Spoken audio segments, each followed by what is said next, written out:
సూర్యాపేట జిల్లాలో షాకింగ్ మోసం అయితే వెలుగులోకి వచ్చింది. ఫేక్ ఐడి కార్డుతో నకిలీ జర్నలిస్ట్ గా నటించిన ఓ వ్యక్తి అద్దెకు తీసుకున్న కారుతో పరారైన ఘటన స్థానికంగా కలకలం రేపుతోంది. నమ్మకానికి ఆయుధాన్నిగానైతే మార్చుకుని క్రైమ్ టుడే పేరుతో ఐడి కార్డు చూపించి కారును అద్దెకు తీసుకున్న నిందితుడు ఇప్పటి వరకు దానిని తిరిగి ఇవ్వకుండా యాజమానిని మోసం చేసినట్టు కూడా ఆరోపణలైతే వినిపిస్తున్నాయి. దాదాపు 12 లక్షల విలువ గల కారు విశాఖలో కేవలం 3 లక్షలకు కుదువ పెట్టినట్లయితే సమాచారం బయటకు రావడంతో ఈ కేసు మరింత సంచలనంగా మారింది. ఇక బాధితుడు పోలీసులను ఆశ్రయించినప్పటికీ న్యాయం అందలేదని ఆవేదన వ్యక్తం చేస్తూ ఆత్మహత్యకు కూడా సిద్ధమవుతున్నానని చెప్పడంతో ఆందోళన కలిగిస్తోంది.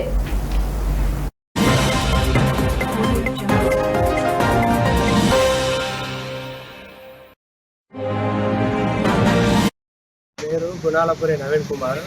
నేను సూర్యాపేట పట్టణంలో నివసిస్తున్నాను. నేను గత సంవత్సరం 2024 నేను ఫైనాన్స్లో కారు కొనుగోలు చేయడం జరిగింది.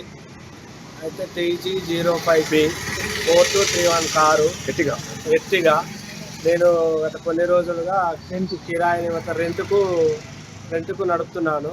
ఈ క్రమంలో ఆకుల శ్రీనివాస్ అనే వ్యక్తి ఫేక్ రిపోర్టరు ఐడి చూపించి నా కారు తీసుకుపోవడం గత నెల 12/11/2026 రోజు నా కారు తీసుకోవడం జరిగింది. ఇప్పటికీ 3 నెలలు జరిగినా నా కారు ఇవ్వడం లేదు. అటు ఫైనాన్స్ వాళ్ళు ఇటు అతను కారు ఇవ్వడం ఏం చేయాలో అర్థం కాక మాకు దయచేసి కారు ఇప్పించగలరని మనవి, లేదంటే మా కుటుంబం మొత్తం ఆత్మహత్య చేసుకుంటామనేసి ఈ మీడియా భాగంగా తెలియజేసుకుంటున్నాం. ఎక్కడ పెట్టిండు కారు నా దగ్గర నుంచి రెంట్కని తీసుకెళ్ళి విశాఖపట్నంలో తనకు తెలిసిన వాళ్ళ దగ్గర కుదవబెట్టుకొని అక్కడ రేపు మాప అనేసి ఇలా 3 నెలల నుంచి నన్ను వేధిస్తున్నాడు.